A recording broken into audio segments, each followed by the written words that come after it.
नमस्कार, स्वागत है आपका सीएनबीसी आवाज अड्डा में और मैं हूं नीरज। आज हम लोग बातचीत करेंगे दक्षिण भारत के एक बहुत ही महत्वपूर्ण राज्य कर्नाटक के चुनावों की। चुनाव का बिगुल बज चुका है, तारीखों का ऐलान हो चुका है। 10 मई को मतदान और 13 मई को मतगणना होगी और उसके बाद ये तय होगा कि वहाँ कौन विजेता है। कर्नाटक के चुनावों को आमतौर पे चूंकि दक्षिण के राज्यों की चुनाव की बात जब चलती है तो उत्तर भारतीय दर्शकों के लिए समझने के लिए थोड़ा सा डीप में जाना पड़ता है, क्योंकि उधर की पॉलिटिक्स बहुत ज़्यादा इस तरीके से वाइब्रेंट एटलीस्ट नॉर्थ इंडिया के न्यूज़ में नहीं होती। लेकिन कर्नाटक क्यों बहुत महत्वपूर्ण है, 2-3 पॉइंट्स आपके सामने रखता हूँ जिससे समझना चाहिए। सत्तारूढ़ दल वहाँ पे भारतीय जनता पार्टी है, उनकी सरकार चल रही है और पिछली बार जब चुनाव हुए थे 2018 में तो सिंगल लार्जेस्ट पार्टी बने थे, लेकिन वो मैजिक फिगर से कुछ पीछे रह गए थे जिससे उनकी सरकार नहीं बन पाई। उसके बाद जेडीएस और कांग्रेस ने मिल के सरकार बनाई, लेकिन वो सरकार कुछ ही दिन में गिरी और उसके बाद बीजेपी की सरकार बनी। उस कहानी में बहुत डिटेल में नहीं जाती कि वो कैसे बनी, क्या बनी। महत्वपूर्ण ये है कि ये कर्नाटक इसलिए बहुत महत्वपूर्ण है क्योंकि बीजेपी की फुल फ्लेजेड गवर्नमेंट किसी साउथ के स्टेट में सिर्फ कर्नाटक में ही है। बाकी राज्यों में अगर आप देखें, तमिलनाडु में देखें या आंध्रा में देखें, तेलंगाना में देखें, उसमें उतना ज़्यादा उनका प्रभाव नहीं है, सरकार तो बहुत दूर की बात है। कर्नाटक एक ऐसा राज्य है जहाँ पे उनकी सरकार रही है और अभी भी है, तो ये उनके लिए रिपीट करना, जीतना इसलिए ज़रूरी हो जाता है कि वो एक मैसेजिंग के तौर पे होगा। दूसरी ओर जो उनके मेन कंटेंडर है, मेन अपोजिशन है कांग्रेस, उनके लिए भी ये बहुत ही महत्वपूर्ण है इस जंक्चर में कि वो वहाँ पे जीतें, क्योंकि अगर कांग्रेस ये चुनाव जीतती है तो उसके लिए एक नई ऊर्जा, एक नई संजीवनी काम करेगी और जो इस समय देश में माहौल चल रहा है वो उसमें और गति दे पाएंगे और वो एक अपनी मैसेजिंग भी कर पाएंगे कि देखिए जीत की शुरुआत हमने फिर यहाँ से करी है। 2024 की तैयारियों के मद्देनजर उनके लिए चुनाव बहुत ही इम्पॉर्टेंट है, तो दोनों के लिए बहुत महत्वपूर्ण है और इसीलिए इस पर हमारी भी दिलचस्पी है कि कर्नाटक को समझना चाहिए। तीसरा दल वहाँ पे जनता दल सेकुलर या जिसको जेडीएस कहते हैं। जेडीएस एक ऐसा प्लेयर है जो कई बार किंग मेकर की भूमिका में आते हैं और उनके बिना ऐसे लगता है कि इस चुनाव में भी क्या होगा पता नहीं, कहना किसके साथ वो जाएंगे, क्या होगा, कुछ कहा नहीं जा सकता, लेकिन वो एक बहुत ही अहम किरदार उस पॉलिटिक्स के हैं और उनका भी बहुत महत्व है। अब वो चुनाव के बाद क्या होता है ये एक अलग चीज़ होगी, तो इसलिए इस राज्य के चुनाव को समझना बहुत ही महत्वपूर्ण है। एक चौथे प्लेयर के तौर पर बीच में जिक्र आएगा कि आम आदमी पार्टी भी अपनी किस्मत आजमाने या क्या करने के लिए वहाँ गए हैं, वो एक इशू है जिस पे हम लोग चर्चा करेंगे। आज किनके साथ हम चर्चा करेंगे उनसे आपको मैं परिचय कराता हूँ। हमारे विशेष मेहमान हैं वरिष्ठ पत्रकार विजय ग्रोवर जी हमारे साथ हैं, जो खुद बेंगलुरु में रहते हैं और वहाँ की राजनीति को बड़े करीब से हमें समझाएंगे कि क्या चल रहा है। साथ ही अम्बेडकर विश्वविद्यालय के प्रोफेसर अभय दुबे जी हैं, राजनीतिक विश्लेषक हैं और देश की राजनीति पर बड़ी चर्चा करते हैं हम लोगों के साथ। वरिष्ठ पत्रकार और पॉलिटिकल एनालिस्ट विकास पाठक जी हमारे साथ चेन्नई से जुड़ रहे हैं। इनसे भी बातचीत होगी और ये भी समझेंगे कि क्या हो रहा है। और साथ ही जिन्होंने सर्वे भी कर रखा है, सी वोटर के एडिटर खालिद अख्तर हमारे साथ हैं, जिन्होंने न सिर्फ वहाँ पे लाइव ट्रैकिंग उनकी चल रही है, बीच बीच में उसके ट्रैकिंग के परिणाम भी हम लोगों को बताते रहते हैं कि इस समय ताज़ा तरीन मूड क्या चल रहा है। तो आप चारों लोगों से विस्तृत चर्चा हम लोग आज करेंगे। खालिद, मैं आपसे इसलिए शुरू करना चाहता हूँ क्योंकि आपके पास आंकड़े होंगे, डेटा होंगे या अब तक का मूड आपने गेज जरूर किया होगा। तो बहुत सिंपल सा पहला हमारा सवाल है कि क्या चल रहा है इस समय, माहौल क्या है कर्नाटक का? देखिए, जो हमने सर्वे किया और हमारा जो सर्वे का है वो एक ट्रैकर है, जो सिर्फ ऐसा नहीं है कि इलेक्शंस आए तो उसमें 15-20 दिन में आपने सर्वे की, गए लोगों से बात की और चले आए। हमारा जो ट्रैकर लगातार वो चलता है और जो सिचुएशन हम जब कहीं पे किसी भी स्टेट में जब इलेक्शंस होते हैं उससे 6 महीने से 8 महीने पहले से ज़्यादा इंटेंसिवली जो है हम उस पर नज़र रखने लगते हैं। तो कर्नाटक का जो मैं आपको बताऊं लबो लुबाब हमारे सर्वे का जो है पिछले 1 साल से जो हम ट्रैक कर रहे हैं सिचुएशन ये निकल के आती है कि यहाँ पे एंटी इनकम्बेंसी काफ़ी ज़्यादा है। हमारे सर्वे में तकरीबन 57% लोगों ने कहा कि वो मौजूदा हुकूमत से नाराज़ हैं और उसे बदलना चाहते हैं। तो 57% लोग अगर ये कह रहे हैं साफ तौर पे कि वो नाराज़ हैं, तो आप समझ सकते हैं कि वहाँ पे एंटी इनकम्बेंसी फैक्टर जो है वो मौजूदा हुकूमत के खिलाफ काफ़ी ज़्यादा है। और ये एंटी इनकम्बेंसी फैक्टर जो है सिर्फ ऐसा नहीं कि सिर्फ चीफ मिनिस्टर के खिलाफ है, वहाँ के जो इनकम्बेंट गवर्नमेंट के MLAs MPs उनके खिलाफ भी हमें हमारे ट्रैकर में नाराज़गी साफ दिखाई दी। तो और कांग्रेस के फेवर में माहौल वहाँ पे निकल करके आया कि कांग्रेस यहाँ पे ये ऐसा स्टेट है जो भारत जोड़ो यात्रा के बाद राहुल गांधी की, मैंने इस बात का भारत जोड़ो यात्रा का जिक्र यहाँ पे ख़ास तौर से किया कि एक ऐसी स्टेट है जहाँ पे कांग्रेस क्लियर मेजॉरिटी के साथ सरकार बनाने की सिचुएशन में आ सकती है एज ऑफ टुडे, आज के वक्त में। क्योंकि जो अगर हम देखेंगे राहुल गांधी की जो भारत जोड़ो यात्रा थी उसमें तकरीबन उन्होंने 21 दिन यहाँ पे दिए थे, और हमने राहुल गांधी की भारत जोड़ो यात्रा को भी ट्रैक किया था कि वहाँ पे उनकी अप्रूवल रेटिंग्स जिस स्टेट में जब वो घुसते हैं और जब वो निकलते हैं तो वो उनकी इंडिविजुअल अप्रूवल रेटिंग्स भी कैसी रहीं। तो उनकी इंडिविजुअल रेटिंग्स में भी वहाँ पे इम्प्रूवमेंट आया था कर्नाटका में। और कांग्रेस की जो सबसे बड़ी परेशानी का जो सबब वहाँ पे था सिद्धारमैया और DK शिव कुमार को लेकर के पार्टी की इनफाइटिंग, तो उसको भी वो थोड़ा सा वहाँ पे जो है कम करने में कामयाब रहे थे, उसको इनफाइटिंग को उन्होंने कर्व किया था। तो ये सारे चीज़ों को देखते हुए जो हमने ट्रैकर जो पॉलिटिकल सिचुएशन थी और जो ट्रैकर का डाटा है वो ये कहता है कि इन चुनावों में बीजेपी के लिए काफ़ी परेशानी की बात है और कांग्रेस यहाँ पे सरकार में आ सकती है। यहाँ पे एक तीसरा पोल भी जो राजनीति का है, जो ओल्ड मैसूरू रीजन जिसे हम कहते हैं, जो सदर्न कर्नाटका है, वहाँ पे JDS बेसिकली का गढ़ माना जाता है। और ये ऐसा रीजन है जहाँ पे बीजेपी 3rd नंबर पे रहती है, मेन फाइट JDS और कांग्रेस में भी रहती है। तो JDS ने यहाँ पे 2018 में काफ़ी अच्छा किया था। 2018 के अगर चुनावों के रिजल्ट को हम देखें तो JDS ने 37 सीटें तकरीबन जीती थी। लेकिन जब लोकसभा के इलेक्शंस आए थे तो जो JDS का वोटर था वो शिफ्ट हुआ था बीजेपी की तरफ, और बीजेपी को यहाँ पे 28 में से 25 सीटें यहाँ पे जीती थी। लेकिन इस चुनाव में हम देख रहे हैं कि वो वोटर जो JDS का बीजेपी की तरफ गया था वो JDS की तरफ आ रहा है, लेकिन वो उतना नहीं आ पा रहा है कि कांग्रेस को वो इतना नीचे ले आए कि कांग्रेस मेजॉरिटी ना फॉर्म कर पाए आज की तारीख में। तो ये तीनों पार्टीज के नज़रिए से जो हमारा ट्रैकर वो दिखाता है कि कांग्रेस यहाँ पे आज की तारीख में डिसलॉज करने की पोजीशन में है बीजेपी को। बीजेपी के खिलाफ एंटी इनकम्बेंसी और पब्लिक में बहुत ज़्यादा है, 57% लोग वहाँ पे उससे नाराज़ हैं। और JDS जो है वहाँ पे जो उसने अपना ज़मीन जो लोकसभा चुनाव में खोई थी वो रिकवर तो कर रही है, लेकिन इतनी अभी तक आज की तारीख में इतनी रिकवर नहीं हो पा रही है कि वहाँ पे हंग असेंबली आ सके जिसमें कि JDS किंग मेकर की सिचुएशन में आ पाए।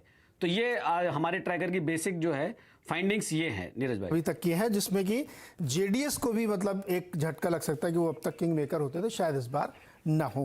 खैर हम लोग लोकसभा और विधानसभा का कंपैरिजन भी हम लोग आगे देखेंगे, लेकिन विजय जी आप तो बंगलुरु में ही रहते हैं, बड़े करीब से वहाँ के देखते हैं, वहाँ के जनमानस में क्या चल रहा है इस समय। जैसे बहुत सारे इलाके भी किसी ने बताया कि बांट के देखना चाहिए, बहुत सारे क्षेत्र हैं, किसी ने ये कहा कि वहाँ की जो जाति व्यवस्था कॉम्प्लेक्स है कि वो यूपी से ज़्यादा कॉम्प्लेक्सिटी वहाँ पे है।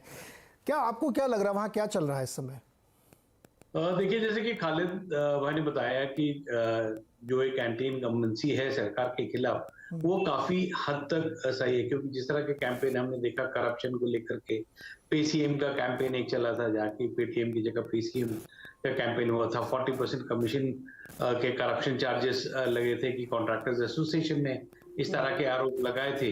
लेकिन जो एक माहौल, जो एक नाराजगी लोगों के बीच में है, शायद विपक्ष के कोई भी दल उसको कैपिटलाइज नहीं कर पा रहा, क्योंकि सबसे बड़ी चुनौती कांग्रेस के सामने ये है कि उनके जो प्रदेश अध्यक्ष DK शिव कुमार हैं, खुद उन पर ही इतने करप्शन के चार्जेस हैं, उनके खिलाफ ED की इंक्वायरी चल रही है, उनके खिलाफ CBI की जांच चल रही है, उनके खिलाफ इनकम टैक्स कई मामलों में इन्वेस्टिगेशन कर रहा है। तो ऐसे में कांग्रेस के लिए करप्शन के अगेंस्ट एक बड़ा कैंपेन खड़ा करना नामुमकिन सा हो रहा है। और बाकी रही बात JDS की, JDS ने लेट स्टार्ट किया क्योंकि उनका एक तो जोन वाइज जो है लिमिटेशन कि वे दक्षिण कर्नाटक तक ही सीमित है, और वहीं पर वे फोकस करना चाहते हैं कि 40-45 सीटों तक अगर वे आ जाते हैं तो वे किंग मेकर बन सकते हैं। हालांकि आंकड़े इस समय कांग्रेस के फेवर में जरूर लग रहे हैं, लेकिन अभी 6 हफ्ते का समय है और जिस तरह से हमने देखा कि पिछले कुछ हफ्तों में लगातार प्रधानमंत्री मोदी और अमित शाह यहाँ पर दौरे करते आ रहे हैं और जिस तरह से वह यहाँ के जो कास्ट डायनेमिक्स है उसको समझने की कोशिश करके रणनीति बना रहे हैं, तो कुछ हद तक बीजेपी स्थिति सुधारने की कंडीशन में दिख रही है। तो मेरे को तो लग रहा है कि कहीं ना कहीं एक क्लोज कॉन्टेस्ट होगा, क्योंकि जिस तरह से रिजर्वेशन की बात, आरक्षण की बात जो चल रही है जिसमें मुस्लिम्स का रिजर्वेशन हटा करके वोकलिगास और लिंगायत को दिया गया, तो ये एक बहुत बड़ा फैक्टर है कहीं ना कहीं जो इन्फ्लुएंशियल कास्ट है वोकलिगास और लिंगायत के सबसे बड़े नेता जो है वो बीएस येडियुरप्पा है और जिस तरह से बीजेपी उनको वापस अपने पूरे जो पॉलिटिकल कैंपेन और प्लान के सेंटर में रख रही है, साफ तौर से एक चीज दिखाता है कि वह लिंगायत वोट बैंक को किसी भी कीमत पर खोना नहीं चाहते, क्योंकि वो एक ऐसा सेगमेंट है जहां से उनको 60 से 65 सीटें जो कि लिंगायत डोमिनेंट एरियाज में हैं आराम से उनकी किटी में आ सकती हैं। तो इसलिए हमने देखा कि भले ही एक तरीके से बनवास दिया गया था येडियुरप्पा को 2-3 साल के लिए, जहां वरिष्ठ नेता येडियुरप्पा के साथ एक मंच पर दिखना भी नहीं चाहते थे, और आज अमित शाह हो गए या प्रधानमंत्री मोदी है वे येडियुरप्पा के साथ मंच पर भी होते हैं और उनको उनके जो हाईलाइट करने की पूरी कोशिश भी करते हैं। तो ये जो स्थिति है अभी काफी आई वुड से मोल्टन और थोड़ा समय लगेगा कि स्थिति किस तरह से स्पष्ट होगी, लेकिन मेरे अंदाज से बीजेपी शायद यहाँ से जो अभी आंकड़ा दिख रहा है सी वोटर का, उससे बेहतर परफॉर्मेंस कर सकती है और कांटे की टक्कर कांग्रेस और बीजेपी में। और तो विजय जी, आपकी बात से मुझे ये समझ में आ रहा है कि अभी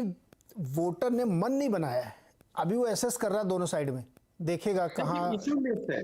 मैं ये बात साफ तौर से कहना चाहूंगा कि जो कैंपेन राजनीतिक दल बना रहे हैं और जो एक वोटर की उम्मीदें हैं उसके बीच में एक बहुत बड़ा डिस्कनेक्ट है।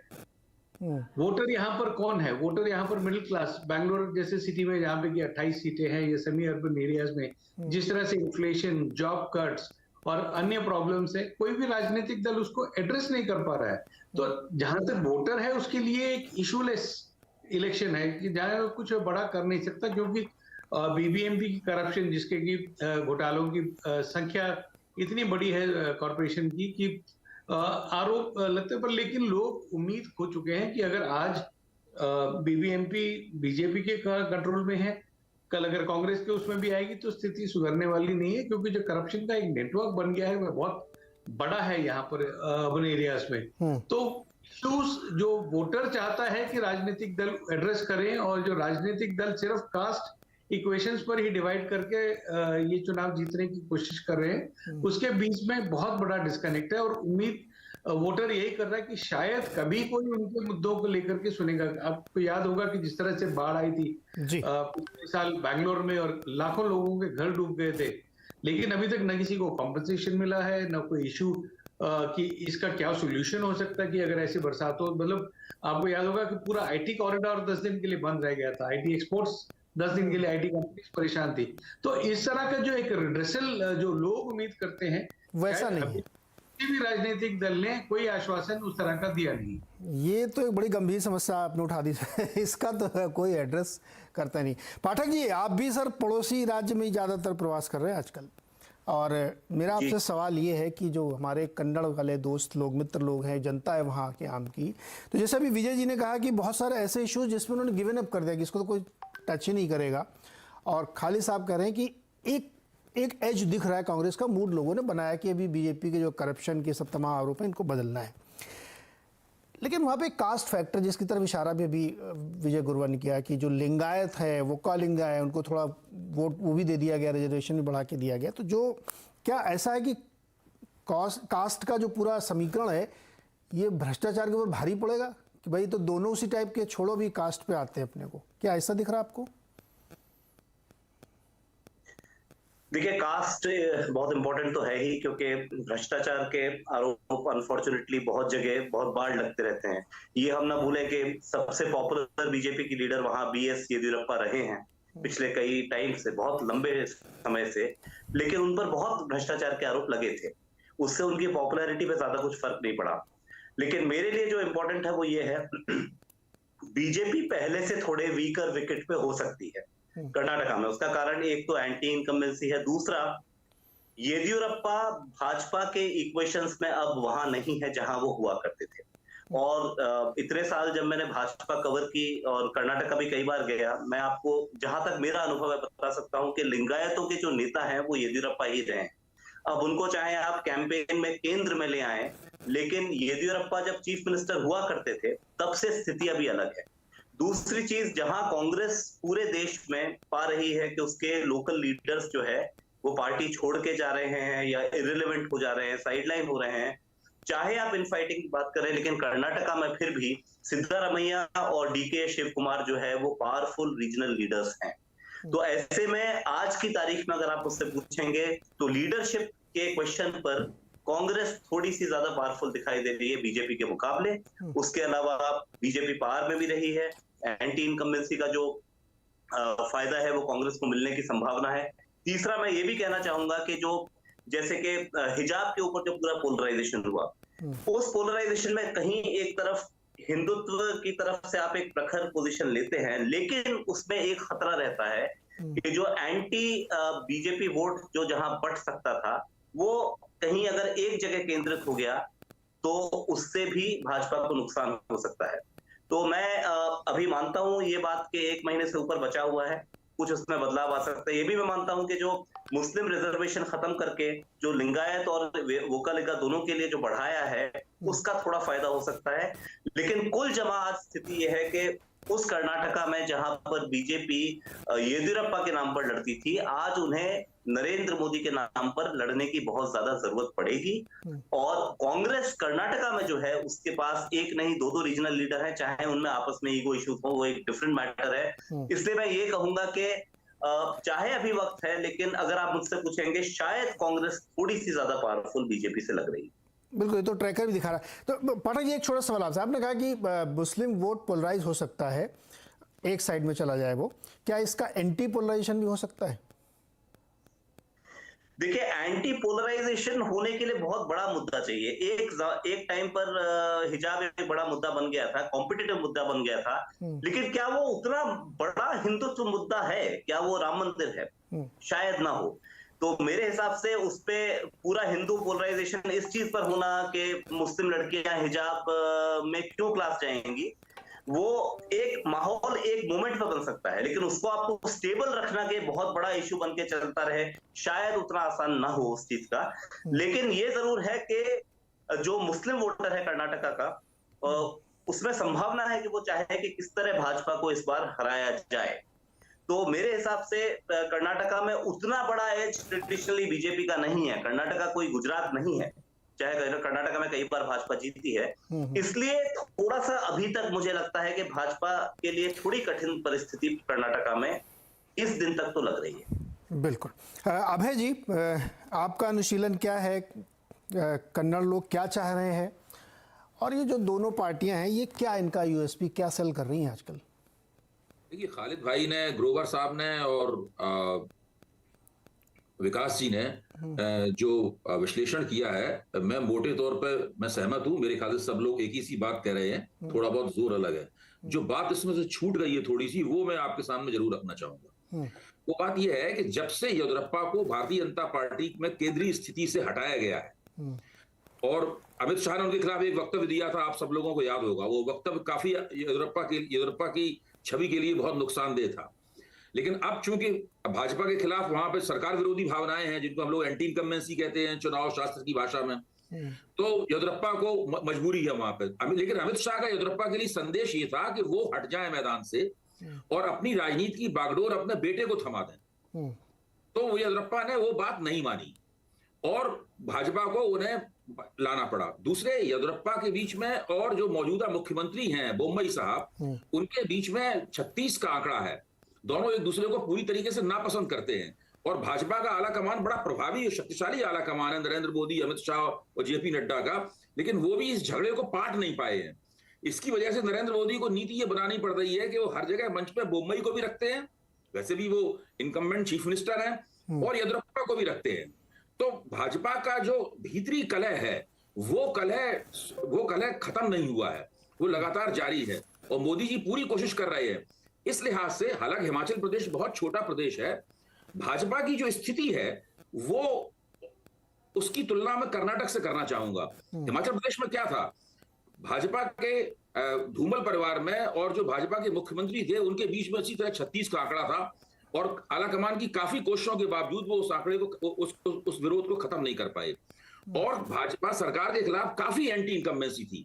मुझे याद है कि सी वोटर के जो आंकड़े बताते थे शायद शुरुआत में ही 47% और 50% के करीब उस वक्त भी वहां पर एंटी इनकम्बेंसी थी। तो मोदी जी की तमाम कोशिशों के बावजूद और काफी जबरदस्त दौरे किए, यहाँ तक कि खुद उन्होंने फोन उठा के बागियों से कहा कि आप अपना पर्चा वापस ले लें, तो खुद प्रधानमंत्री ने फोन पे बागियों से कहा। इतनी तमाम कोशिशों के बावजूद भी वहां पर देखिए भारतीय जनता पार्टी चुनाव हार गई।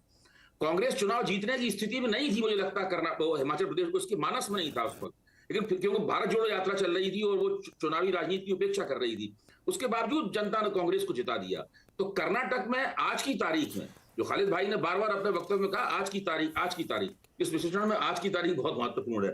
आज की तारीख में भाजपा अपनी समस्याओं का निपटारा नहीं कर पा रही है और सी वोटर के सर्वे में ये भी बात आई है कि जब लोगों से पूछा गया कि सबसे ज्यादा मुख्यमंत्री के रूप में किसको लोग पसंद करते हैं, तो ज्यादातर लोगों ने यह कहा कि वो सिद्धरमैया को पसंद करते हैं। यानी मुख्यमंत्री के तौर पर भी सिद्धरमैया के पास ज्यादा अच्छा समर्थन है कर्नाटक की जनता का। तो ये ऐसी स्थिति कांग्रेस को भाजपा से आगे दिखाती है। ओके, ये आगे दिखाती है। अच्छा, एक चीज और, आपके हिसाब से सबसे बड़ा मुद्दा क्या चल रहा है वहां पे? फिर मैं खालिद जी के पास हूं। सबसे बड़ा मुद्दा आपके हिसाब से क्या कर्नाटक? देखिए, सबसे बड़ा मुद्दा कर्नाटक में चल रहा है भ्रष्टाचार का। ओके, सारे देश में ही चल रहा है, वो तो बात सही है, लेकिन कर्नाटक में वो सरकार के खिलाफ मुद्दा है और सरकार उसके लिए जवाबदेह है। और जब भ्रष्टाचार का मुद्दा कहीं बीच में आ जाता है, उसके बाद लोग मतदाता क्या करते हैं कि मतदाता अपनी रोजमर्रा की समस्याएं जो है, जैसे महंगाई है, बेरोजगारी है और रोजमर्रा की जिंदगी की दिक्कतें हैं, उसको उससे जोड़ने लगते हैं, फिर वो उसको मिला लेते हैं और सरकार के विरोध में खिलाफ सोचने लगते हैं। तो भाजपा के सामने ये खतरा है वहां पर। ओके, ये बड़ा इशू है। खालिद, आपने जब मन टटोला लोगों का या टटोलते रहते हैं रोज डेली बेसिस पे, तो जैसे अभी ग्रोवर साहब कहते हैं भ्रष्टाचार तो क्रॉस हो जाता है, मतलब दोनों साइड में है उसमें। फिर जाति वाला आता है, सारे इलाकों में वही चल रहा है, चाहे ओल्ड मैसूर देखिए या महाराष्ट्र वाला इलाका देखिए या आप बेंगलोर अर्बन चला जाइए, सब जगह लगभग वही स्थिति बनी। लेकिन आपने चूंकि देखा ट्रैकर में, टॉप ऑफ द माइंड में लोगों के क्या है? देखिए, भ्रष्टाचार के इशू को अगर आप देखेंगे रीजन टू रीजन, अगर आप उसे देखेंगे इंडिविजुअलिटी में, अगर आप देखेंगे उस स्टेट में, हिमाचल प्रदेश में यही इशू था। जब हम, जैसे अभी उन्होंने अभय दुबे जी साहब ने कहा, उन्होंने एकदम सही कंपैरिजन किया है हिमाचल प्रदेश से कर्नाटका का। हमारे ट्रैकर में भी वहाँ सरकार के खिलाफ एंटी इनकम्बेंसी और भ्रष्टाचार का बहुत बड़ा मुद्दा आ रहा था। कर्नाटक में भी यही आ रहा है। देखिए, होता क्या है कि लगता है कि हमें शायद भ्रष्टाचार पर इलेक्शन नहीं होगा, लेकिन जैसे अभय दुबे जी ने कहा कि जब परसेप्शन ये बनने लगे, और परसेप्शन ये बन रहा है, जैसे कि अपोजिशन लगातार जो है हमलावर है सरकार के मौजूदा हुकूमत को के ऊपर लेकर के कि ये 40% की सरकार है, 40% कमीशन का आप देखेंगे बहुत ज़्यादा जिक्र हो रहा है।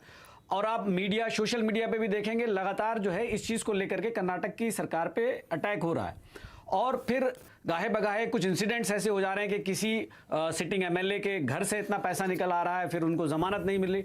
तो ये सब चीज़ें जो है ऐड ऑन करती रहती हैं, फिर उससे जोड़ करके लोग जो है अपनी निजी ज़िंदगी की जो दूसरी परेशानियां होती हैं, जैसे बेरोजगारी का मुद्दा है, ख़ासतौर से महंगाई का मुद्दा है, वो उनको ये लगने लगता है यार हुकूमत में जितने लोग बैठे हैं ये लोग जो है इसमें ये सब भ्रष्टाचार कर रहे हैं और हमें हमारी ज़िंदगी की परेशानियों पर कोई ध्यान नहीं दे रहा है। तो वो एंटी इनकम्बेंसी सेंटिमेंट फिर स्ट्रांग होता जाता है।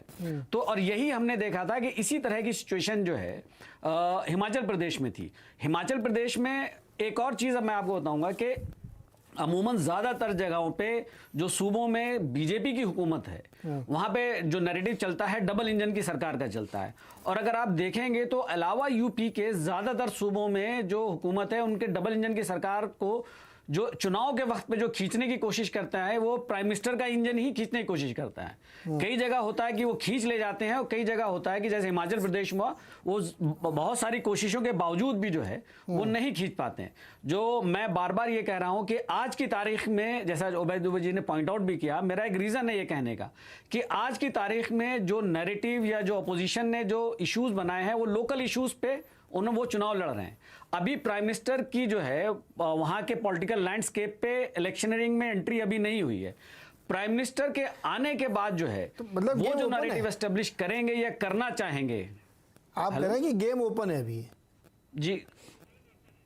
जी गेम ओपन। हाँ, वो मैं ये कह रहा हूं कि वो जब वो आएंगे वहां के इलेक्शनिंग के पॉलिटिकल लैंडस्केप पे वो जो नैरेटिव एस्टेब्लिश करना चाहेंगे, कांग्रेस उसको कैसे काउंटर कर पाएगी या हैंडल कर पाएगी, इस पे जो है हमें नजर रखनी पड़ेगी। क्योंकि अमूमन हमने देखा है कांग्रेस कई बार जो ऐसे कर देती है कि जिसे कहते हैं snatching the defeat from the jaws of victory, आप जो है जीता हुआ चुनाव हार जाते हैं। तो ये आने वाले वक्त में थोड़ा देखना होगा। अच्छा, मैं यहाँ पे एक पॉइंट रखना चाहता हूँ, ये मेरे को दिलचस्पी है जानने में।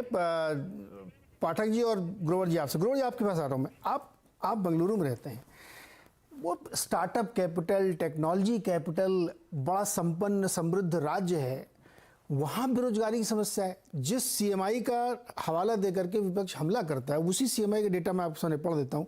2.3% का अनएम्प्लॉयमेंट रेट है, लेटेस्ट डेटा बता रहा है। और अगर 2.3% अनएम्प्लॉयमेंट रेट है तो महंगाई फिर कैसे इम्पैक्ट कर रही है लोगों को? तो मुझे समझ में नहीं आता कि ये विरोधाभास क्यों है, पहला सवाल। दूसरा, इसका भी आप जवाब दीजिएगा।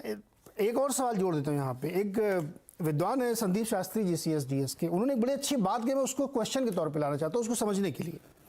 उन्होंने कहा कि कर्नाटक की पॉलिटिक्स डिफेक्टर्स तय करते हैं। कम से कम 42 विधायक ऐसे हैं वहाँ पे जो 2 से ज़्यादा पार्टियों से चुनाव जीत चुके हैं, बदल बदल के जीतते रहते हैं।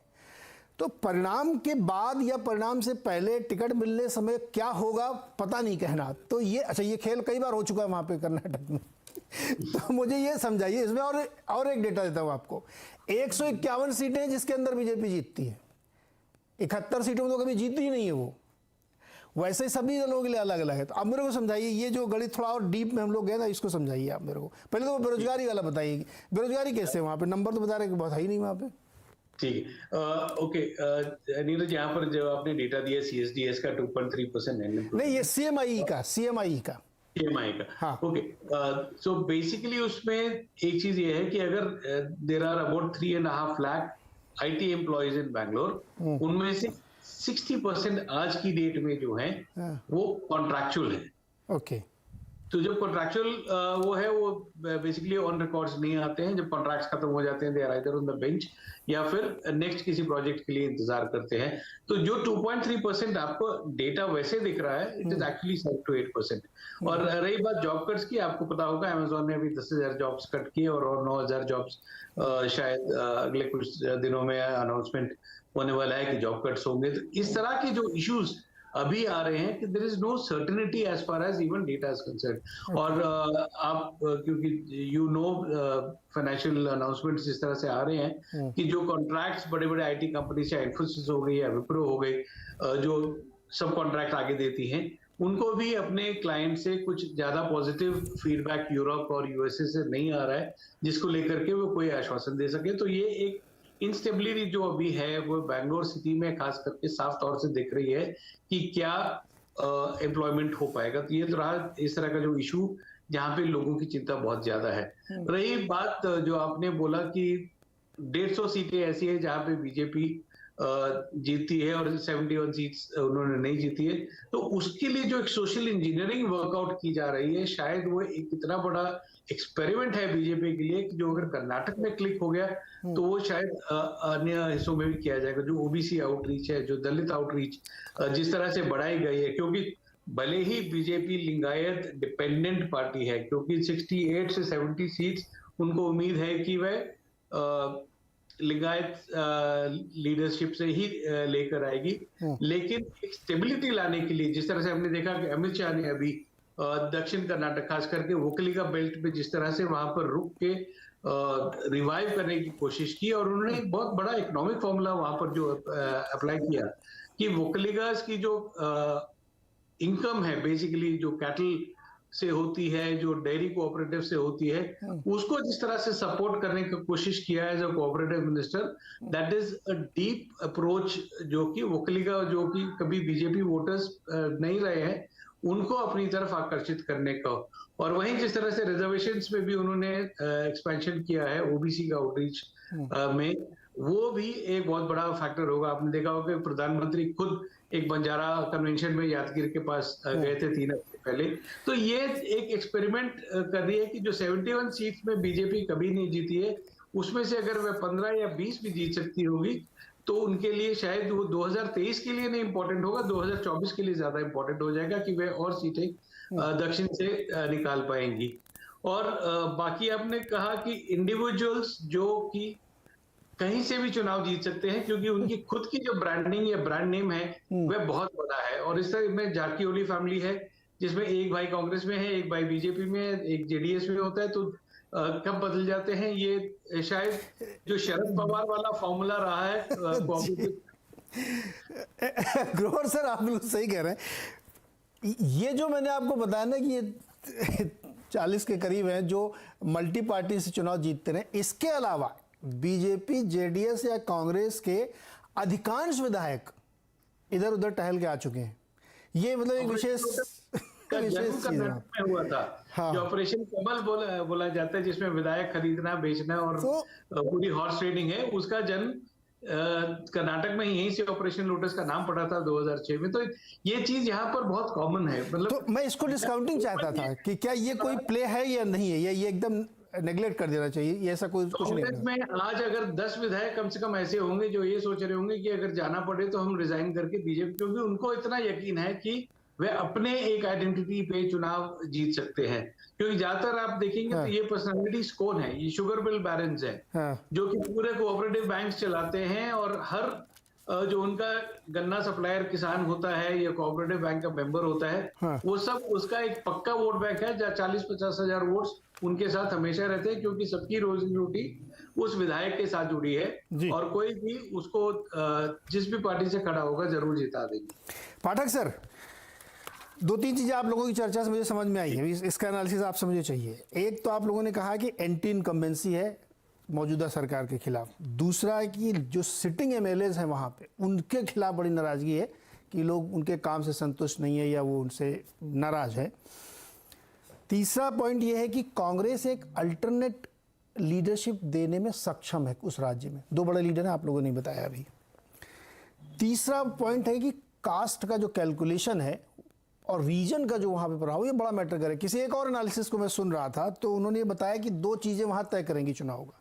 एक जो अलग अलग 6-7 हिस्सों में बटा हुआ है पूरा कर्नाटक, वो, और दूसरा कास्ट फैक्टर कौन सेटिंग कर ले जाता है बढ़िया।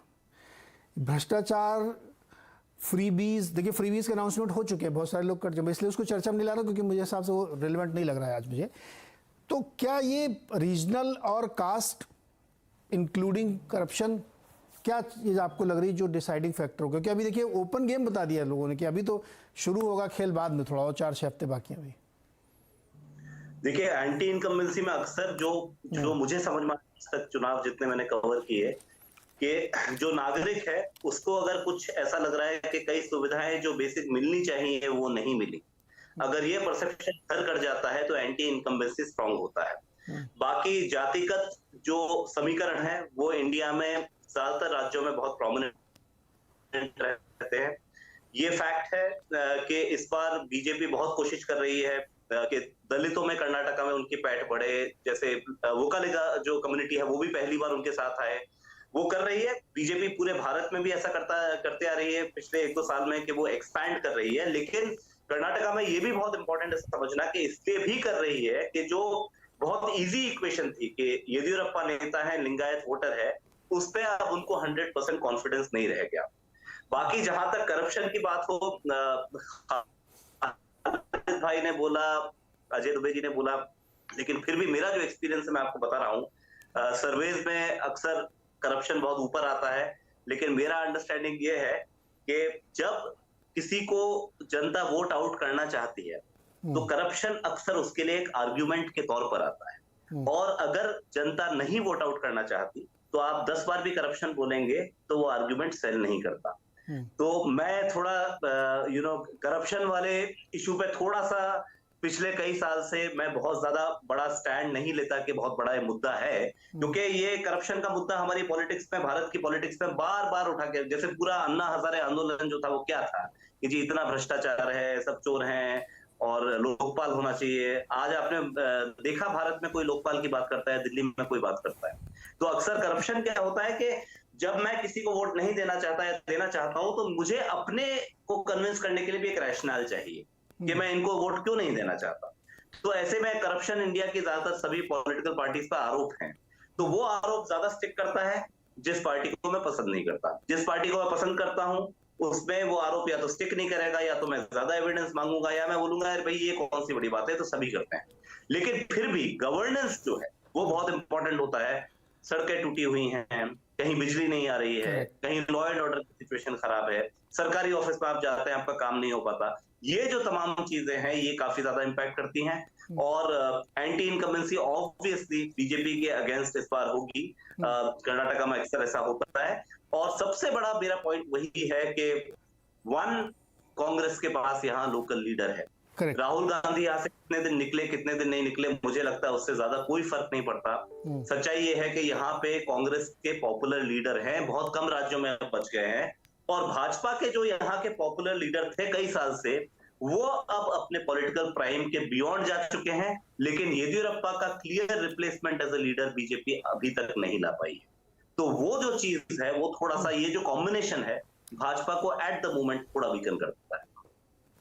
इंटरेस्टिंग ये बात। अच्छा, जैसे बहुत सारे नैरेटिव्स बनते हैं कि 2014-12 के आसपास देशव्यापी एक भ्रष्टाचार का माहौल बना था, लेकिन आप सही कह रहे हो कि वो ग्राउंड पे ना, जैसे मान लो सपोज यहाँ पे कर्नाटक में कांग्रेस जीत जाए तो उनके ऊपर भी तो उतने सीरियस चार्जेस हैं करप्शन के, तो फिर ये कैसे जस्टिफाई करेंगे करप्शन की वजह से वो हार गए। मुझे लगता है कि ये ट्रैकर चलते हैं। खालिद भाई, ट्रैकर में क्या दिख रहा है भाई? लोगों को क्या हाथ में जो आया मेरे वो काम का है या नैरेटिव काम का है? किस पर सोच रहे हैं आप? थोड़ा और मन पढ़ के बताइए ना, जो ट्रैकर बता रहा हूँ आपका। देखिए जैसे अभी विकास जी जो बात करते हैं उस पर थोड़ा सा मैं कुछ कहना चाहूँगा। वो ये है कि जो हमारे ट्रैकर में भी निकल के आया कि लोगों में सेंटिमेंट इस हुकूमत के खिलाफ है। और सेंटिमेंट, जब एंटी इनकम्बेंसी सेंटिमेंट जो बनता है वो कई सारी चीज़ों का एक कॉम्बिनेशन होता है, जिसमें जब हम पूछते हैं कि आपके लिए सबसे बड़ा मुद्दा क्या है, तो सबसे बड़ा मुद्दा लोग वहाँ कहते हैं उनके लिए बेरोजगारी का है, महंगाई का है, फिर तीसरे नंबर पे करप्शन आ जाता है। तीसरे नंबर पे करप्शन जब आता है तो उसमें फिर जो चल भी रहा होता है जो मीडिया में और जो नैरेटिव एस्टेब्लिश करने की कोशिश की जा रही होती है, तो ये सारी चीज़ें मिल करके एक एंटी इनकम्बेंसी फैक्टर बनाती हैं। और एंटी इनकम्बेंसी फैक्टर वहाँ की सरकार के खिलाफ काफ़ी ज़्यादा है, जो कि 57% लोग ये कह रहे हैं कि वो सरकार से नाराज़ हैं और उसे बदलना चाहते हैं। तो करप्शन, हमारा सर्वे या ट्रैकर या हम लोग ये नहीं कह रहे हैं कि करप्शन ही सिर्फ एक ऐसा मुद्दा है जिस पे यहाँ की बीजेपी सरकार के डिसलॉज होने के चांसेस हैं, या कांग्रेस उस पे बहुत क्लीन इमेज होने की वजह से वो आ रही। मल्टीपल फैक्टर्स हैं जिनकी वजह से एंटी इनकम्बेंसी बन रही है। कांग्रेस चूंकि कि वहाँ पे डिफॉल्ट अपोजिशन है, काफ़ी स्ट्रांग है, काफ़ी स्ट्रांग सिर्फ ऊपर की लीडरशिप के मामले में ही नहीं, पार्टी का वहाँ पे ग्रास रूट लेवल तक पार्टी का ऑर्गेनाइजेशनल स्ट्रक्चर मजबूत है, पार्टी का कैडर वहाँ पे जो है नीचे तक का है जो है वो काफ़ी मजबूत है। तो इस वजह से अगर आप डिसलॉज करेंगे नाराज होकर के सरकार को, तो जो पार्टी डिफॉल्ट अपोजिशन है, और वहाँ पे डिफॉल्ट अपोजिशन के स्ट्रांग होने की ही एक वजह ये भी है कि आम आदमी पार्टी यहाँ पे कोई जगह बना नहीं पा रही है बनिस्बत, जैसे कि हम गुजरात में हमने देखा था, गुजरात में जो है वहाँ पे लीडरलेस पार्टी वहाँ पे हो गई थी, क्योंकि सेंटर का कोई लीडर वहाँ पे कैंपेन करने गया नहीं था कांग्रेस का, और लोकल लीडरशिप में भी कोई बड़ा फेस था नहीं। तो वहाँ पे आम आदमी पार्टी एक जगह अपनी ठीक ठाक सी बनाने में कामयाब रही। और अगर हम यहाँ पे देखें कर्नाटक में, तो ये पार्टी कांग्रेस के स्ट्रांग होने की वजह ही है कि वहाँ पे आम आदमी पार्टी आज की तारीख में कोई जगह बना नहीं पा रही है।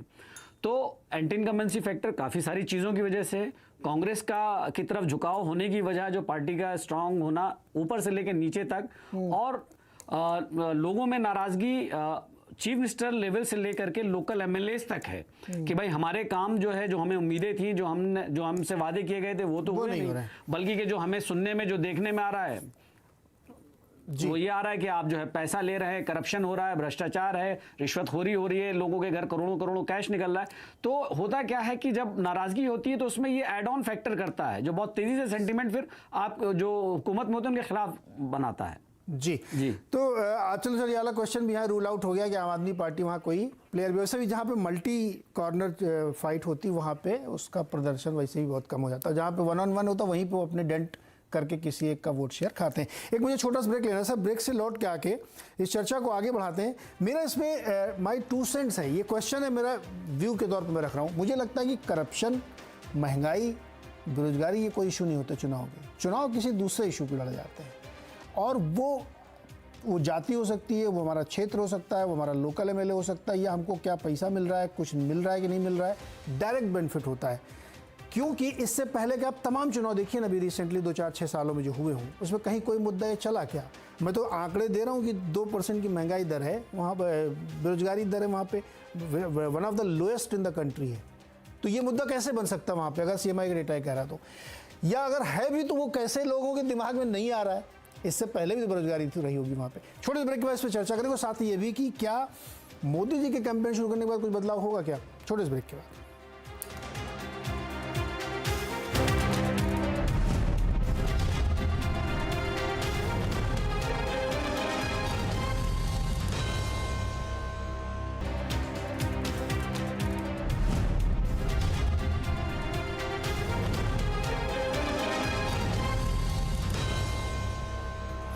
स्वागत है एक बार फिर से आपको। आज हम बातचीत कर रहे हैं कर्नाटक चुनाव का माहौल क्या है, ये है मूल प्रश्न जिसको हम लोग अलग अलग एंगल से समझने की कोशिश कर रहे हैं। अबे सर, ब्रेक से पहले मैंने कहा था कि मुझे नहीं लगता कि भ्रष्टाचार, महंगाई, बेरोजगारी ये सब कोई मुद्दे होते हैं। चुनाव तो किसी और मुद्दे पर लड़ जाते हैं, लगता है आपको भी? देखिए, ये मुद्दे होते भी हैं और नहीं भी होते। हाँ। ये तो कौन से क्षण में, राजनीति का क्षण कौन सा है, किस लम्हे में राजनीति हो रही है, उससे तय होता है कि ये मुद्दे बनेंगे कि नहीं बनेंगे। ये हो सकता है कि बहुत लोग बनाने की कोशिश करें लेकिन ना बने, और ये भी हो सकता है कि लोग बनने से रोकें, उसके बावजूद ये मुद्दे बन जाएं। तो इस पर निर्भर करता है।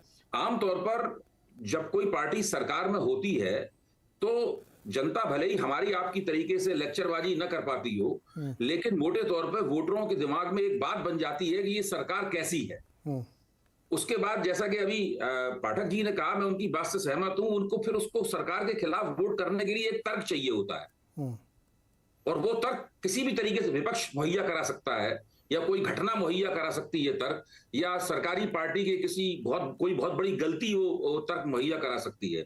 तो अगर कर्नाटक के वोटर सरकार को वोट नहीं डालना चाहते हैं और वो उसके लिए एक दलील ढूंढ रहे हैं कि सरकार को हम क्यों वोट न दें, तब फिर उन्हें कोई ना कोई तर्क, ये महंगाई में मिल जाएगा, बेरोजगारी में मिल जाएगा, भ्रष्टाचार में मिल जाएगा, या सरकार के किसी नेता की नालायकी में मिल जाएगा, या किसी और चीज में मिल जाएगा उसे तर्क।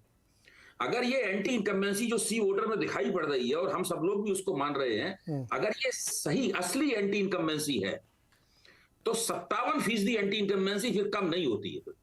नहीं, असली होगी सर ये तो। अब ट्रैकर में तो मैं तो असली मानता हूँ। हाँ, नहीं, मैं नकली नहीं कह रहा हूँ, मैं ही कह रहा हूं कि भाई लोगों से पूछ के पता लगाया गया है ना, ये लोगों से पूछ के पता लगाया गया है। तो इसमें मैं ही कह रहा हूं कि 57% अगर आंकड़ा आ रहा है तो इस आंकड़े को कम करने में बीजेपी को पसीना छोड़ देना पड़ेगा। और जिस चीज को सोशल इंजीनियरिंग कही जा रही है वो तब कामयाब होती है जबकि जमीन थोड़ी आपके फेवर में हो। जब जमीन आपके खिलाफ हो तो सोशल इंजीनियरिंग नरेंद्र मोदी कुछ नहीं चलता है। हम कई चुनाव में देख चुके हैं। 2015 में बिहार में हमने देखा था, अभी हिमाचल प्रदेश में देखा है। मोदी जी कितना भी भाषण दें और अमित शाह कितना भी प्रबंधन करें, कुछ नहीं चलेगा।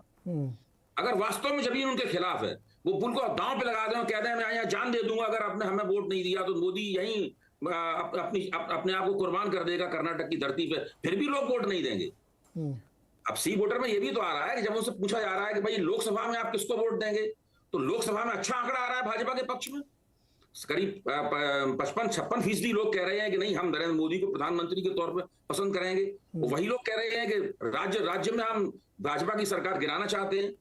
तो ये एंटी इनकम्बेंसी जिसको मैं कह रहा हूं, ये इस तर्क के आधार पर देखें तो एंटी इनकम्बेंसी काफी तर्कपूर्ण एंटी इनकम्बेंसी लग रही है, और इसको कम करना भाजपा के लिए बहुत मुश्किल होगा। एक छोटी सी बात और जी, कर्नाटक में 10% के करीब मुसलमान वोटर है और ये वोटर कांग्रेस में और जेडीएस के बीच में बढ़ता रहा है। क्या इस सवाल ये है क्या इस बार भी उसी तरीके से बटेगा, या भारत जोड़ो यात्रा में मानता हूं अगर किसी भी एक वोटर समुदाय को राहुल गांधी ने संबोधित किया है तो वो मुसलमान वोटर को संबोधित किया है, और किसी भी ये हाँ ये वाला जवाब मेरे ख्याल में पाठक जी ने इसको एड्रेस किया है कि वो पोलराइजेशन की संभावना बहुत तगड़ी है कि वो उधर चला जाएगा। और नहीं, पाठक जी ने नहीं कहा, आपने गलत रीड किया, मैंने रीड किया, पाठक जी ने कहा कि ऐसी पोलराइजेशन की संभावना नहीं है। नहीं पाठक जी आपने कहा नहीं, पाठक जी खुद बताएंगे। हाँ पाठक जी नहीं, क्या पोलराइजेशन की संभावना कमजोर है, मैं ये कह रहा हूँ। पाठक जी ने ये कहा, समझा, मैं गलत हो सकता हूँ, जो मैंने समझा कर लूं तो वो जो 10% मुसलमान वोटर है, हाँ। मैं राहुल गांधी ने जिस तरह से भारत जोड़ो यात्रा में मोहब्बत का पैगाम वगैरह वगैरह बातें कही हैं, इससे कुछ मुसलमान वोटरों में कांग्रेस के प्रति आमतौर पे सारे देश में हमदर्दी बढ़ी है, उत्तर प्रदेश में और दूसरी कई जगहों पे भी। उसका असर कुछ कर्नाटक में भी दिखेगा, वो भी कांग्रेस के फेवर में बात जाती है, ये मैं कह रहा हूं। जी पाठक जी आपने क्या कहा था, यही तो शायद आप कह रहे थे। हाँ, मैं यही कह रहा था कि जो वोट हिजाब की कंट्रोवर्सी के बाद अगर मुस्लिम समुदाय ने डिसाइड किया कि भाजपा को हराना बहुत जरूरी है, तो जब वो कांग्रेस और जेडीएस को देखेंगे तो ऑब्वियसली कांग्रेस पहली चॉइस है। तो वो वोट अगर ज्यादा कांग्रेस की तरफ निकल गया तो बीजेपी को नुकसान है, मेरा वही मतलब। करेक्ट, वही यही तभी तो मैंने सवाल पूछा था कि एंटी पोलराइजेशन भी होगा क्या, अगर वो उधर निकल गए तो इधर क्या होगा। इसमें कुछ ग्रोवर साहब जोड़ना चाहते हैं। ग्रोवर साहब बोलिए। नीरज, जहां तक अगर देखा जाए तो मुस्लिम वोटर्स जो एंटी पोलराइजेशन की आप बात कर रहे हैं, साफ तौर से बटा हुआ है जेडीएस और कांग्रेस के बीच में, क्योंकि उनको लग रहा है कि जो सबका साथ सबका विकास का एक आश्वासन जो दिया गया था वो 4% रिजर्वेशन छीनने के बाद शायद चला गया है। मेरी कुछ जब मुस्लिम नेताओं से बात हुई थी, उन्होंने कहा कि देखिए इसका वैसे तो कोई फर्क नहीं पड़ता सिवाय इसके की एजुकेशन पर, क्योंकि जो 4% एजुकेशन में रिजर्वेशन था उसको हम मानते थे कि वह सबका साथ सबका विकास ला सकता था, लेकिन उसको छीनने के बाद अब जो अगले सेशन से होगा, शायद और बच्चों के लिए, मुस्लिम कम्युनिटी के बच्चों के लिए पढ़ना और मुश्किल हो जाएगा। और जॉब्स को लेकर कहते हैं कि ज्यादा फर्क नहीं पड़ता, क्योंकि गवर्नमेंट जॉब्स अगर देखा जाए तो उतनी है ही नहीं कि कोई रिजर्वेशन में ज्यादा फर्क उसका पड़ेगा। लेकिन जेडीएस की जो रणनीति रही है पिछले 6 महीनों में, उनमें सीएम इब्राहिम को कांग्रेस से तोड़ के अपना अध्यक्ष बनाया और मुस्लिम लीडर्स को वो कर रहे हैं ताकि मुस्लिम वोट उनके पास बरकरार रहे। तो जिस तरह का स्प्लिट अभी मुस्लिम वोट का अगर होगा तो शायद उसका डेंट बीजेपी पर ज्यादा नहीं पड़ेगा, और अगर मुस्लिम वोट 5% 6% उसमें बटा रहा तो जैसा कि उत्तर प्रदेश में होता है कि बीएसपी भी उसी वोट के लिए लड़ती है और समाजवादी पार्टी भी उसी वोट के लिए लड़ती है, जिसका फायदा बीजेपी को पहुंचता है, तो शायद वैसी ही कुछ परिस्थिति यहाँ पर भी निकल के आएगी।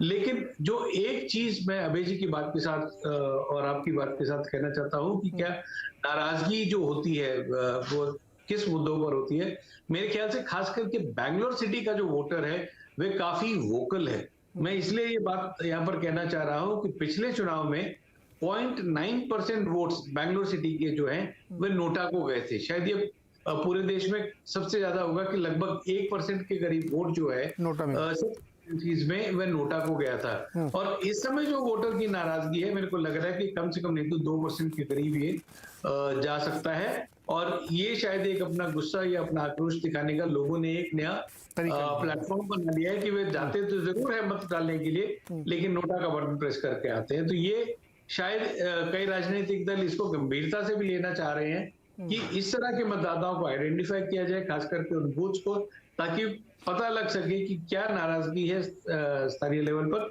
जिसको लेके बहुत कांग्रेस और बीजेपी ने कमिटीज तक बनाई है कि उन पर्टिकुलर बूथ्स में क्या इशू थे जिनको एड्रेस करना चाहिए। पाठक जी मुझे ये बताइए कि क्या ब्रांड मोदी या मोदी जी के उतरने के बाद, अभी जैसे आप लोग कह भी रहे हैं कि जब बम्पर प्रचार शुरू होगा, इलाके इलाके में ज़बरदस्त घमासान रैलियां चलेंगी, वो कोई असर डालेगा? क्योंकि हर बार हम लोग देखते हैं कि बीजेपी को अंत में मोदी जी को ही उतारना पड़ता है, उन्हीं के चेहरे पर सारे चुनाव लड़ते हैं फिर भी लोग, उसका कोई असर होगा? देखिए, पढ़ भी सकता है, नहीं भी पढ़ सकता। कारण यह है कि मोदी जी की पॉपुलैरिटी नो डाउट बहुत ज्यादा है, लेकिन वो पॉपुलैरिटी फुल्ली जो दिखाई देती है आपको लोकसभा में दिखाई देती है। और इंडियन वोटर ने अलग अलग राज्यों में अक्सर एक ऐसा मूड बना लिया है कि विधानसभा को वो समझते हैं कि भाई ये हमारे रोजमर्रा के जीवन का चुनाव है, लोकली क्या हो रहा है, और अक्सर वो मानते हैं लोकसभा अब ऐसा हो गया कि देश के लिए चुनाव है, जिसमें वो मोदी जी को सबसे आगे रख रहे हैं और मोदी जी के किसी कॉम्पिटिटर को आसपास भी नहीं रख रहे। अगर आप 2014 ऑनवर्ड्स ट्रेंड्स देखेंगे तो ऐसे राज्य जहां पर कांग्रेस प्रेजेंट है, कई सारे उत्तर भारत में ऐसे राज्य हैं, मध्य भारत में ऐसे राज्य हैं, मैंने खुद देखा है कि विधानसभा में जो कांग्रेस को वोट मिलता है और बीजेपी को वोट मिलता है, जैसे ही वो राज्य लोकसभा पे जाता है तो करीब 13 से 14 परसेंटेज पॉइंट का जंप बीजेपी पा जाती है। वो मोदी वोट है। वो मोदी वोट नेसेसरी नहीं है कि आपको कर्नाटक इलेक्शन में दिखाई दे। अब मोदी जी जो है दिल्ली में रहते हैं, प्रधानमंत्री होने के कारण दिल्ली में वो पूरी बीजेपी की लीडरशिप वहां पे है, लेकिन दिल्ली के विधानसभा पे कहाँ उसका फर्क पड़ता है। लेकिन लोकसभा होते हैं बीजेपी साथ के साथ सीट जाती है, तो इससे मोदी जी का इम्पैक्ट जो है विधानसभा पे पड़े ना पड़े कहना मुश्किल है। ओके, मैं अंग्रोर जी आपके पास आ रहा हूँ। एक छोटा सा ट्रैकर पे कुछ ऐसा दिख रहा है क्या अख्तर भाई? बहुत छोटा जवाब दीजिएगा, 30 सेकंड वाला। विकास जी ने अभी कहा कि क्या ग्रोवर सर मैं आपके पास आ रहा हूँ। बीजेपी इस चीज को समझती है और कल से ही उन्होंने कैंपेन स्टार्ट किया है।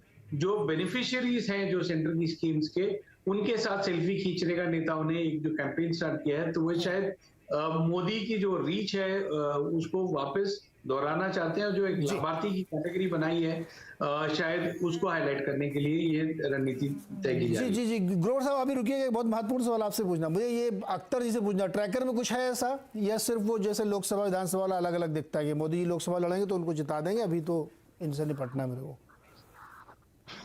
जी हाँ, बिल्कुल। ये जो विकास पाठक जी ने जो बात कही वो सही है कि जब लोकसभा के इलेक्शन की बात आती है तो यहीं पे जो है प्राइम मिनिस्टर को, मोदी जी को जो है कम से कम 10 से 15% का एज रहता है। यहाँ पे बीजेपी उन पे डिपेंडेंट है, लेकिन वो यहाँ के लोकल गवर्नमेंट की जो मुंबई साहब की सरकार का वो इंजन आप खींच पाएंगे या नहीं खींच पाएंगे, ये देखने वाली बात होगी। हिमाचल में वो नहीं खींच पाए तो एंटी इनकम्बेंसी बहुत ज़्यादा स्ट्रांग है, तो मुश्किल लगता है कि यहाँ पे वो उस हद तक खींच सकें। हाँ, लोकसभा में लोग उनको वोट देने की बात कर रहे हैं, विधानसभा में काम नहीं करेगा ये। ग्रोवर सर एक बहुत सीधा सवाल, विधानसभा में बहुत सीधा सवाल आपसे है मेरा, क्या किन्हीं दो पार्टियों के बीच में अंदर खाने की टैसिट है क्या? कि अभी कोई भी सरकार दोबारा चुन के नहीं आई है। हाँ। और हर बार ऑपरेशन लोटस या ऑपरेशन कमल जिसे कहा जाता है, हाँ। उसके चलते ही सरकार बनाने में बीजेपी सक्षम रही है। हाँ। और एक चुटकी लेते हुए एक बीजेपी के मंत्री ने भी यही कहा था, नंबर जो भी आए सरकार तो हम ही बनाएंगे। तो दैट सम्स इट ऑल कि मतलब किस तरह की चर्चाएं चल रही हैं। जी आपको भी लगता है कि कुछ अंदर खाने में भी होता क्या? जैसे मतलब इसमें इसको मैं सीरियस नोट पे क्वेश्चन को रिफ्रेश कर देता हूँ। बहुत जगहों पे ऐसा होता है कि आप अपना एक प्रॉक्सी कैंडिडेट खड़ा कर देते हैं या उनके खिलाफ कमजोर खड़ा कर देते हैं, क्योंकि अंदर खाने में तय हो जाता है कि अच्छा आप वाला मजबूत है, चलो इसी को जीतने दो, बाद में देखेंगे हम लोग सरकार बनाते समय। कुछ ऐसा आपकी आशंका संभावना है क्या? मैं किसी पार्टी का नाम नहीं ले रहा हूँ, इसलिए मैं कह रहा हूँ कि कोई भी दो पार्टी हो सकती है। बिल्कुल आपसे सहमत हूँ। हाँ। मैं तो खुद जो सारी जिंदगी भारतीय राजनीति को देखने समझने की कोशिश की है, उसमें ये सारे हथकंडे इस्तेमाल होते हैं। हाँ। और इन हथकंडों को सब लोग समझ भी नहीं पाते हैं। बड़े बड़े होशियार लोग जिनकी बहुत गहरी निगाह है, वो भी नहीं इसको समझ पाते हैं। तो ये तो सब चलेगा, और कर्नाटक में खास तौर से ये चीजें ज्यादा होंगी। मेरा मानना है कर्नाटक, जैसा आपने पहले ही कहा था, कर्नाटक में ज्यादा होंगी। और दूसरे हमें यह भी ध्यान रखना चाहिए कि भारत में चुनाव जो है वो एक बम्बैया फिल्म की तरह है। कोई नहीं कह सकता कौन सी हिट होगी फिल्म, कौन सी फ्लॉप हो जाएगी। तो एन मौके पे कुछ भी हो सकता है। हम इसीलिए मैं कहता हूं सबसे अच्छा तरीका है अपने बचाव का, हम जो विश्लेषण कर रहे हैं वो आज की तारीख में कर रहे हैं। कल की तारीख में जो परिस्थिति होगी उसके हिसाब से विश्लेषण करेंगे। पाठक जी लास्ट कमेंट आपका, सम अप कर दीजिए इसको, आप एक लेख लिख दीजिए इस पे आज। लेख तो क्या है, सीधी बात है। अगर मैं सम अप करूं उन्हीं चीजों, कर्नाटका बीजेपी लिंगायतों के बल पर पावर में आई और येदियुरप्पा उनके नेता थे। येदियुरप्पा अब उस पोजीशन पे नहीं है जिसमें वो कई साल थे। कांग्रेस की कमजोरी का कारण यह है कि कांग्रेस का हाई कमांड लोगों की नजर से गायब हो गया, लेकिन कांग्रेस फिर भी हाई कमांड को देखती है, इसलिए उनके रीजनल क्षेत्र धीरे धीरे छोड़ के जाते रहे हैं। कर्नाटका यहाँ अपवाद है, वहां दो नेता हैं, आपस में उनके ईगो इश्यूज हों, लेकिन रीजनल लीडरशिप है।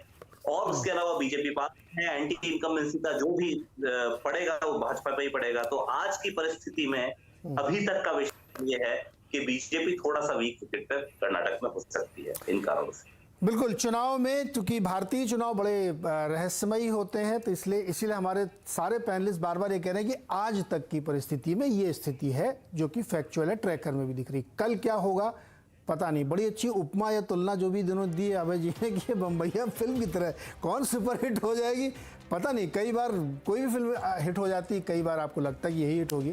खैर, हम लोग अभी इस पर बहुत चर्चाएं करेंगे क्योंकि अब धीरे धीरे चुनाव जैसे जैसे गर्म होगा, नए नए मुद्दे आएंगे तो उस पर बातचीत होगी। आज के लिए बहुत बहुत शुक्रिया आप सबका हमारे साथ जुड़ने के लिए। बने रहिए सीएनबी से आवाज़ के साथ।